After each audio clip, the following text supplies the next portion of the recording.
Okay guys, welcome to Nangkring with Mas Esa.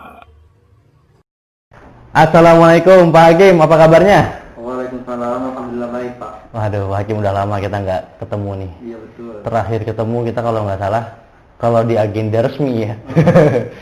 Itu pas jalan-jalan ke Lembang mungkin. Bener nggak Pak? Iya bener Lembang. Iya kan ya? Jalan ke Lembang itu di sebuah, ya di bawah naungan sebuah yayasan lah ya. Iya. Yang buat sekolah dulu kebetulan. Tahun lalu ya berarti ya? Tahun yang lalu. Bulan Juni kalau nggak salah ya, pas setahun. Oh iya benar-benar. Dan dua tahunnya lagi, tahun sebelumnya lagi, itu pertama kali kita ketemu. Iya, betul. Benar.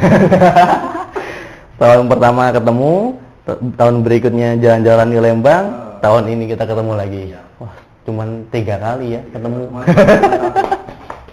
Tapi dulu kita sempat kerja bareng di sebuah tempat lembaga pendidikan. Ya, tapi saya nggak mau bahas yang itu karena ada hal yang lebih menarik lagi dari Pak Hakim, pengalaman yang ingin banget saya ambil, mungkin bisa diambil ilmunya untuk anak-anak, untuk pelajar-pelajar kita di perkotaan ini Pak Hakim. Oke, amin. Kalau boleh tahu Pak Hakim, dulu Pak Hakim kuliahnya di mana ya? Saya dulu kuliahnya di Sidoarjo sih. Yang S1-nya di Sidoarjo. Oh, gitu. Kemudian yang profesinya di Surabaya. Sidoarjo, profesi Surabaya. Bedanya tuh apa Pak? Kalau yang S1 kan belum ada kayak sertifikat guru gitu. Oke. Nah, kalau yang profesi itu kita ngambil sertifikat gurunya. Oh. Setelah S1. Iya. Oh, berarti bisa begitu ya? Iya. Nah, terus untuk langsung ke poin utamanya, karena kan saya tahu Pak Hakim kan ikut ke dalam program SM3T. Iya, benar. Nah, saya pengen tanya Pak Hakim, apa sih itu SM3T itu? SM3T itu kepanjangannya ya. Oke, kepanjangannya. Sarjana mendidik di daerah terluar, terdepan, dan tertinggal. Sarjana mendidik. Oh, M-nya itu mendidik berarti. Ya. Sarjana mendidik di daerah terluar, terdepan, dan terdalam. Tertinggal. Oh, tertinggal. Tertinggal. Terluar, terdepan, tertinggal. Iya, benar. Itulah. Dari daerah-daerah tersebut, rata-rata mayoritas disebar kemana aja Pak Hakim? Nah, kalau yang dari kampusku yang dari Unesa itu, kita bagiannya yang tertinggal. Oh, beda itu, 3 itu beda? Kalau yang terluar itu emang berada di pulau yang terluar, tapi nggak berbatasan langsung dengan negara lain. Oke, contohnya? Contohnya ya kayak pulau mana ya? Mungkin di Sulawesi mungkin. Oke. Kayak mungkin seperti Pulau Natuna. Oh, Natuna, iya benar, karena dia kan paling utara banget ya. Terluar tapi nggak berbatasan. Tapi nggak berbatasan, ya karena dia di sekeliling oleh laut. Kalau terdepan itu emang berada di perbatasan. Mungkin kayak wilayah-wilayah Kalimantan. Itu Oh terdepan. iya, timur Kalau wilayah dari apa? NTT. Betul. Oke. Timur Leste perbatasannya gitu Oke, kan. kalau terdalam tertinggal berarti yang Iya, lebih masuk masih wilayah negara NKRI, bukan perbatasan, tapi emang kondisinya tertinggal. Wow. Wah, pasti sangat seru ini Pak Hakim. Seru banget pasti Pak. Bener ya. Berarti Pak Hakim dapat di tempat yang tertinggal. Lokasinya di mana Pak Hakim? Saya dulu lokasinya di Kabupaten Mamberamo Tengah. Kabupaten Mamberamo Tengah. Mamberamo Tengah. Distriknya itu Iluga. Provinsinya Papua. Wow. Dari Sidoarjo, kuliah Sidoarjo, Iya. profesi di Surabaya, lalu ikut program SM3T dan langsung dikirim menuju Papua. Iya. Selama 1 tahun. 1 tahun. 1 tahun ajaran berarti ya? 1 tahun ajaran. Dari bulan Juli sampai Juli lagi. Iya, betul. Pasti banyak banget ilmu pengalaman yang diambil dari sana Pak Hakim. Ya, amin. Kalau bermanfaat ya. Oh iya benar. Pak Hakim kalau boleh tahu dulu dari rombongan kampusnya Pak Hakim, berapa orang yang dikirim? Dulu dari rombonganku kebagian yang di Papua itu 30 anak. 30 mahasiswa? Iya, 30 mahasiswa untuk disebar ke Kabupaten Mamberamo Tengah itu ke 4 distrik. 4 distrik. Iya, mungkin 4 kecamatan lah kalau di sini. Oh iya. Oh iya. Satu distrik itu misalkan dari 30. 30 dibagi ke 4 distrik. Katakanlah di satu distrik ada 10 mahasiswa yang teman-temannya Pak Hakim. 10 teman Pak Hakim ini ngajar di satu sekolah atau berbeda-beda sekolahnya? Sama. Oh, berarti satu tempat. Sama. Satu Karena distrik. emang di kabupaten di distrikku ya terutama itu nggak ada SD. Jadi kita ditempatkan di SMP dan SMA. Oh, Kalau di iya, distrik iya. yang lain ada di SD, ada di SMP, ada di SMA. Oh, begitu ya. Wah, banyak banget seru itu pasti. Papua berarti jalannya gimana Pak Hakim? Jalannya kayak off-road pokoknya. Di sini mungkin mobil Fortuner Pajero buat gaya. Di sana gimana Pak Hakim? Itu udah kayak kendaraan mikrolet lah. Kendaraan mikrolet, angkot lah kalau di sini angkot. Wah, bener-bener makanya di sini orang kaya di sini, wah bangga dia bawa mobil-mobil gede. Di sana itu jadi angkot ya, bener-bener. Karena kendaraan transportasi yang apa ya mudah dijangkau pesawat betul bagaimana? Naik pesawat itu udah kayak naik angkot gitu, tinggal masuk aja, duduk udah berangkat. Saya sempat melihat beberapa video di YouTube Pak Hakim ya. Apa sih landasan di Papua? Wah, saya nggak ikut maksudnya bukan dari penumpang. Itu udah deg-degan ngelihat lokasi pesawat mendaratnya. Kok begini ya? Wah, bener-bener saya tuh kok bisa di gunung itu kan ya bagaimana di gunung tiba-tiba pesawat landing.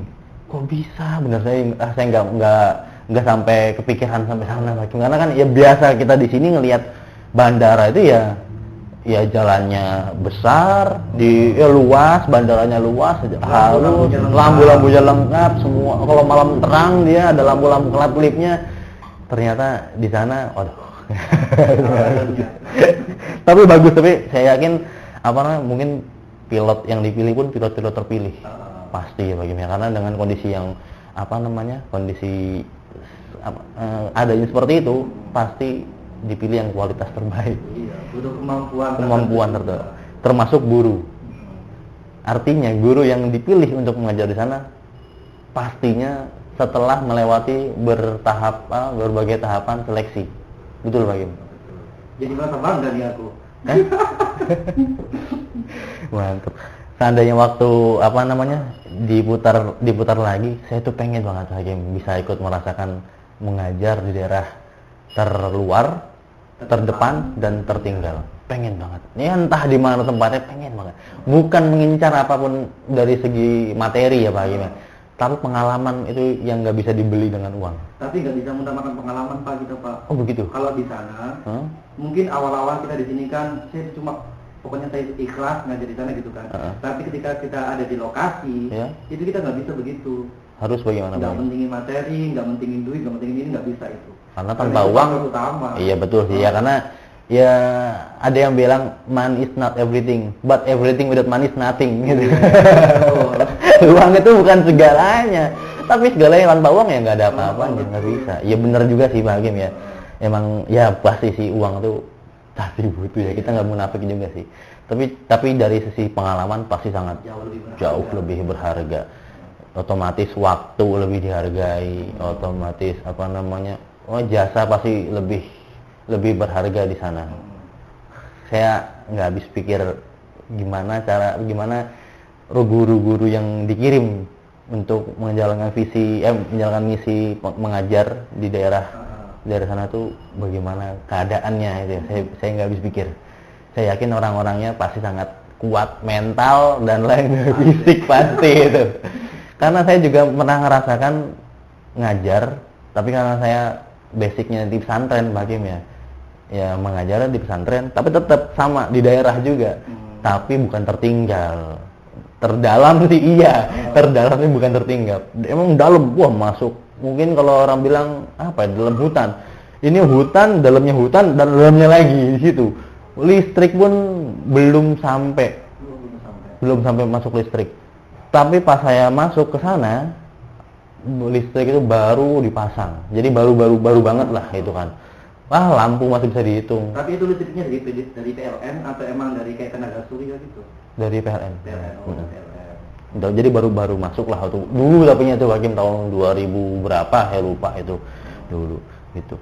Oh iya Pak Hakim, itu kenapa sih dulu Pak Hakim minat untuk mengikuti kegiatan SM3T itu? Apa alasan Pak Hakim? Gini sih ceritanya kan emang awalnya kan pengen jadi guru gitu kan. Cuma kemudian pada saat tahun 2008-an kalau nggak salah itu kan lagi booming banget tuh film Laskar Pelangi. Oh iya betul. Terus sekitaran tahun itu juga banyak tuh tayangan kayak Lentera Indonesia, Jejak Petualang. Pokoknya yang intinya orang-orang kayak traveling dan mengeksplor wilayah-wilayah tertinggal seperti itu kan. Kemudian sedikit memberikan jasa di sana. Nah saya tuh pengen gitu, kayaknya seru juga sih kalau kita punya sesuatu lalu kita berikan ke orang-orang yang ada di sana yang sangat membutuhkan. Kayaknya seru aja gitu loh. Jadinya sejak saat itu pengen banget tuh ngerasain kayak Bu Muslimah bagaimana sih gitu. Oh iya. Mencari guru, iya benar, mencari murid. Iya benar. Pokoknya seru lah gitu. Jadinya dari situ awal mulanya. Awal mula dari film Laskar Pelangi tertarik. Kalau Laskar Pelangi kan di daerah Bangka Belitung. Oh itu indah banget pemandangannya, yang lihat di film itu wah bagus banget. Tapi kalau di daerah Hakim pemandangannya bagaimana Hakim? Kalau daerah saya sih pegunungan. Pegunungan, bukan laut berarti ya, karena Papua ya pegunungan. Pegunungan. Dingin atau panas lagi? Kalau siang panas banget. Oh gitu. Kalau malam dingin banget. Gak bisa ditebak. Wah kalau panas, kalau dingin banget. Wah, gitu. Emang. Ya di gunung gitu Pak Him ya, karena paling atas. Matahari lebih dekat. Kalau dingin ya dingin banget. Tapi panasnya ketika siang itu nggak kerasa sih, karena emang anginnya. Oh angin. Oh iya benar. Anginnya kenceng banget. Musim kemarau bukan panas biasanya Pak Kim, tapi anginnya lebih banyak ya, lebih kencang. Benar Pak Kim ya? Benar. Biasanya begitu kalau di daerah pegunungan kalau di perkotaan kemarau itu kayak neraka bocor ya Pak Kim ya. Bener-bener luar biasa. Panasnya minta ampun. Jangankan di luar, dalam rumah aja panas. Tapi kalau daerah pegunungan yang saya rasakan panasnya panas, tapi nggak gerah, nggak sumpek gitu nggak, karena anginnya tuh lebih banyak. Tapi dampaknya debu biasanya, jadinya debu bertebaran banyak lah. Kalau di kota atau di daerah pun juga sama, tapi yang masih banyak wilayah debu-debunya itu masih banyak, itu pasti itu benar Pak Hakim. Di tempat Pak Hakim mengajarkan itu kan di tempat yang tertinggal. Otomatis sarana prasarana pasti masih sangat minim sekali. Pasti terbatas. Itu bagaimana cara Pak Hakim dan teman-teman yang mengajar di sana untuk menyikapi dan menciptakan solusi untuk menjalankan misi mengajar di daerah tersebut Pak Hakim. Sebelum kita ditempatkan di sana kan kita kondisiin dulu tuh. Ada namanya prakondisi Pak. Oh gitu. Jadi kita, di Surabaya. Di Surabaya. Jadi kita mengikuti prakondisi selama 2 minggu, tepatnya di AAL Bumimoro. Oh iya. Ya, jadi selama di situ kita ditempa, dikasih informasi apapun terkait daerah tersebut. Jadi emang ketika sudah kita terjun daerah situ nggak bakal kaget. Gitu. Iya, walaupun kaget ya hanya penyesuaian sebentar lah. Itu di awalnya kan. Setelah kita tahu di sana karena udah terbiasa ya sudah ngelakuin apa yang emang sudah kita dapat informasi di awal gitu.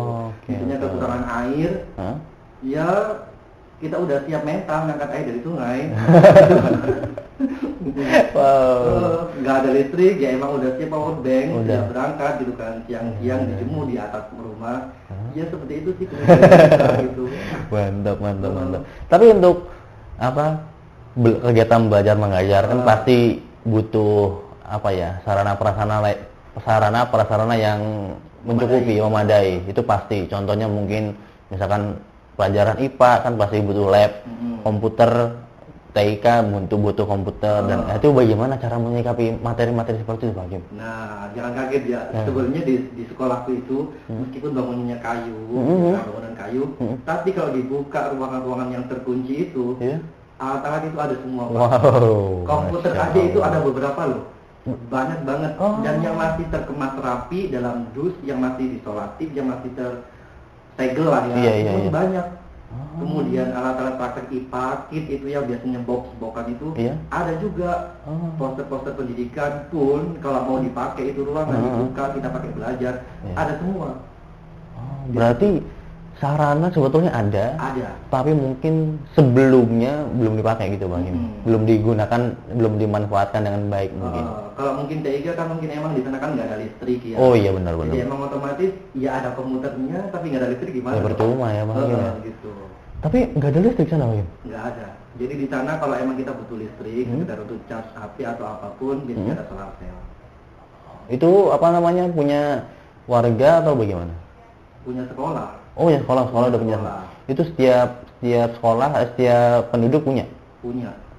Tapi kalau untuk penduduk biasanya sih energinya ya hanya cukup untuk penerangan malam, nggak bisa untuk cas HP, cap laptop nggak bisa. Oke. Gitu. Wah, seru banget ini benar-benar. Karena gimana ya? Listrik mungkin ada, bisa lah, bukan ada, tapi cukup lah listrik untuk ngecas HP. Cukup kalau lagi panas juga. Pertanyaannya adalah, apakah HP bisa digunakan di daerah sana, Pak? Bisa dong. Bisa. Apa sinyal internet bagus? Jangan via internet dong. Pakai musik. Jadi HP di sana cuma untuk hiburan aja, Pak. Oh, untuk hiburan aja ya? Mungkin hanya untuk game-game sederhana yang tidak butuh jaringan internet. Oh, gitu. Dan untuk ya biasalah kan hobiku nyanyi ya. Oke, betul. Gitu. Benar. Udah itu doang. Kalau untuk komunikasi mah nggak bisa. Berarti komunikasi dengan keluarga di rumah via telepon itu, SMS. Itu saat kita ke kota. Wah.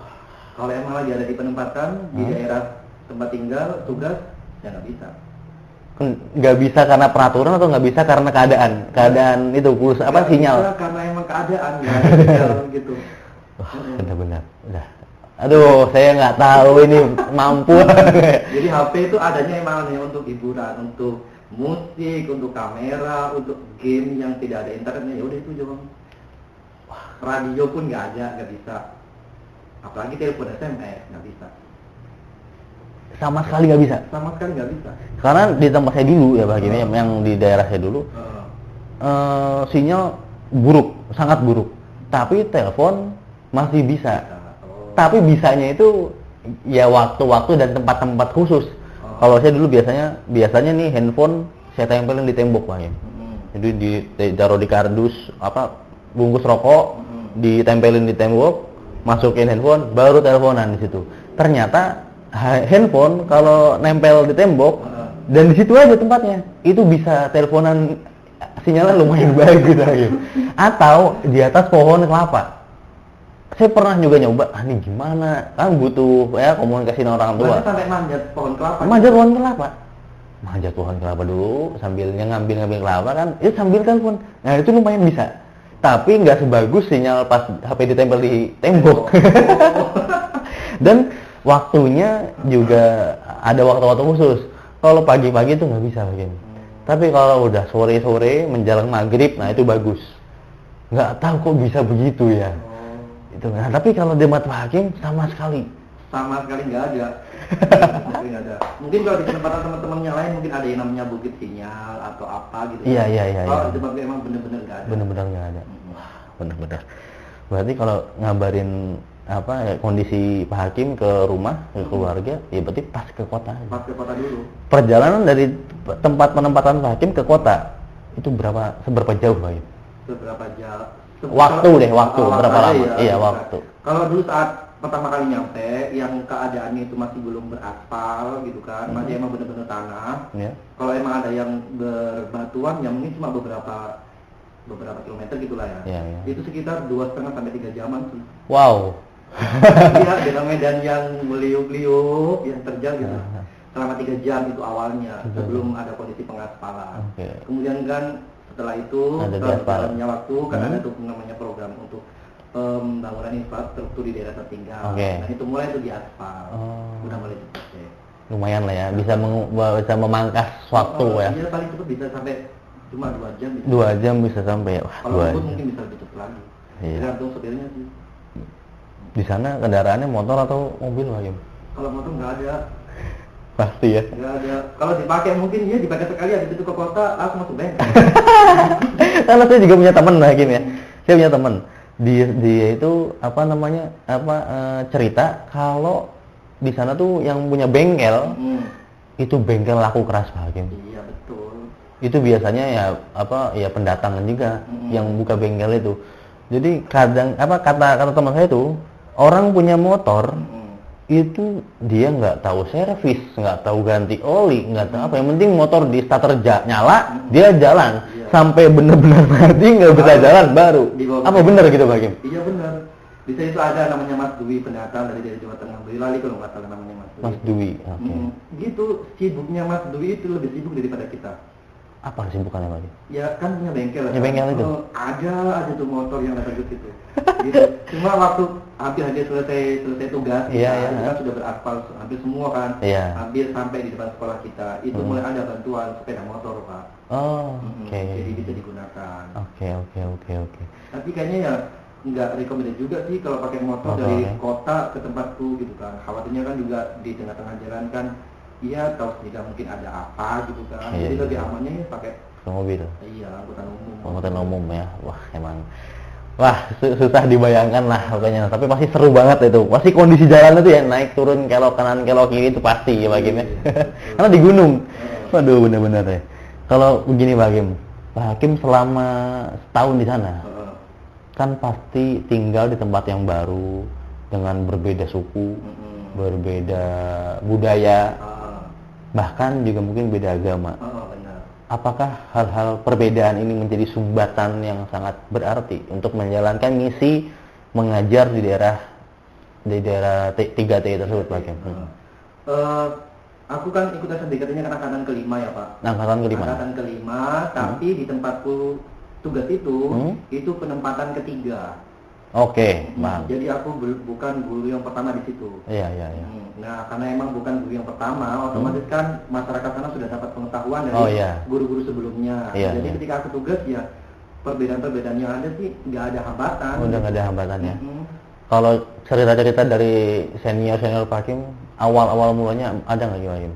Enggak sih, alhamdulillah. Karena emang di sana itu yang di tempatku ya Pak, di Trikiluga, itu emang lumayan, daerahnya daerah yang kental banget dengan hukum adatnya. Oh gitu.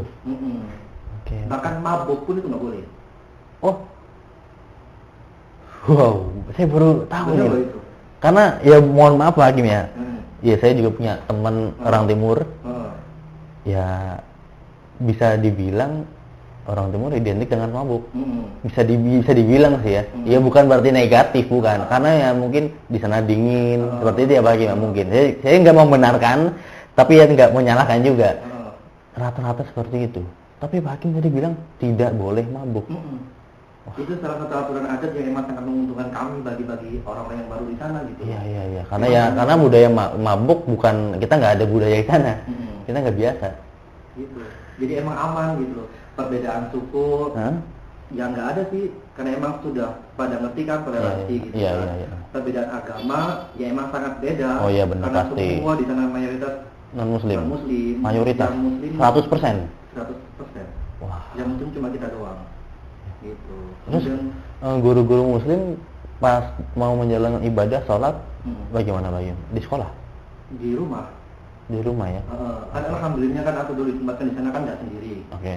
Ada 7 anak gitu kan. Jadi emang ketika sholat ya udah kita sholat jamaah di rumah. Gitu. Ketika Jumat pun ketika kita izin ke kepala sekolah, ya udah kepala sekolahnya udah tahu. Kalau Jumat memang pulang lebih awal, ya udah kita dipersilakan.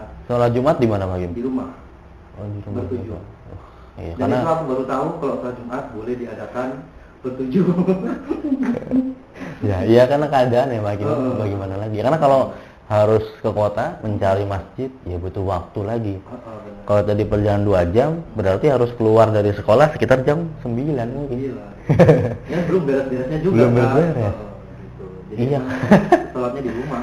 Ya keadaan yang bikin kita seperti itu Pak Hakim ya memang. Berarti perbedaan suku budaya agama tuh bukan jadi sumbatan ya Pak Hakim. Bahkan ada cerita yang unik Pak. Apa itu Pak Hakim? Anak muridku yang kelas 7 namanya Erwin gitu kan. Itu emang dekat dengan aku kan. Itu non muslim, tapi di awal Al-Fatihah. Wow. Hafalnya ini diajarkan oleh guru atau biasa mendengar Pak Hakim? Jadi dia itu ketika kalau emang liburan atau emang ketika lagi di kota gitu kan. Dia ketika nonton TV itu channelnya dipilih itu biasanya adalah channelnya Mama Dede. Oke, saya tertarik ini nih. Unik banget kan? Iya. Cuma kalau ketika dia nonton tayangan Mama Dede itu, ketika ketawa sama mamanya langsung diganti. Gitu. Jadi itu saya baru tahu dia itu bisa Fatihah. Wah itu luar biasa itu Pak Hakim. Kok bisa ya? Berarti dia hafal Fatihah dari tayangan TV mungkin. Iya, jadi nonton. Dari nonton. Padahal ketika di Mama Dede kan bacaan Al-Fatihahnya kayak gimana sih? Kan Ya, nggak sering banget. nggak kan? sering. Ya mungkin hanya di awal mungkin pembukaan. Dia bisa Bismillahirrahmanirrahim lah, Alhamdulillah dia itu tahu. Gitu. Tahu ya. Mm-mm. Wah luar biasa, bener Hakim Hasan. Itu satu dari sekian ratus orang mungkin yang ngerti gitu ya. Tapi ini bicara dengan suku, adat istiadat pasti sangat kental di sana Pak Hakim ya. Apakah setiap kegiatan adat istiadat daerah setempat itu Pak Hakim dan kawan-kawan diajak untuk ikut gabung? Iya sih diajak. Diajak ya Pak Hakim. Kita pernah datang ke pernikahan yang diselenggarakan di gereja, kita datang di situ. Perbedaan pernikahan di sini di kota dan di sana bagaimana Pak Hakim? Kalau perbedaannya sih, karena aku belum tahu, belum gini sih, karena aku belum pernah ngikutin pernikahan yang non Muslim. Oh iya. Jadi itu sih aku yang baru tahu. Oke. Kalau pernikahan yang Muslim, kayaknya sih sama-sama aja. Sama Nggak aja. tahu juga sih. Tapi adat-adatnya pakaian begitu bagaimana Pak Hakim? Iya udah pakaian terus ini pakai batik. Oh pakai batik. Karena nggak tahu ya, ini yang aku dulu tuh saat diundang itu emang saat pemberkatan dan resepsinya gitu loh. Oh, nggak tahu pas adat, pas akad mungkin gitu ya. Kita nggak tahu ya. Jadi Iya. kita datang udah tahu gitu. Pak dulu kalau datang pakai baju batik ya gitu. Oh. Jadi semua juga pakai baju batik. Betul pakai baju batik semua. Gitu. Wah seru benar ya. Ini benar-benar. Ada acara bakar batu juga kita diajak. Apa? Bakar? Bakar batu. Batu, bakar batu. Bakar batu jadi kayak mungkin kalau di sini kayak syukuran gitulah. Oke. Rame-rame gitu. Diajak. Itu untuk apa Pak Hakim? Misalkan biasanya kan yang ada adat istiadat gitu kan biasanya ada hasil panen lalu ada itu begitu apa gimana? Bakar batu itu. Biasanya sih ada acara tertentu, misalnya ada tamu dinas yang datang, itu Oh, mereka bakar menyambut berarti ya. mungkin di rumahnya ada hajatan, Oke. ngadain bakar batu gitu. Oke. Ini kalau di sini lah kita pengajian gitu loh Pak. Iya. Bisa diundang, gitu. Oh iya Pak Hakim. Saya kalau ngelihat di TV, ngelihat ya bola kebanyakan mayoritas saudara-saudara kita dari timur itu kan seneng sekali dengan senam atau joget. Iya joget. Bener ya Pak Hakim ya? Atau tari lah gitu. Bener. Apakah kemampuan atau kelebihan di tarian yang mereka miliki ini sangat berguna untuk menjalankan misi pendidikan di tempat Pak Hakim mengajar? Nah, iya sih alhamdulillah. Itu membantu kami sih gitu kan.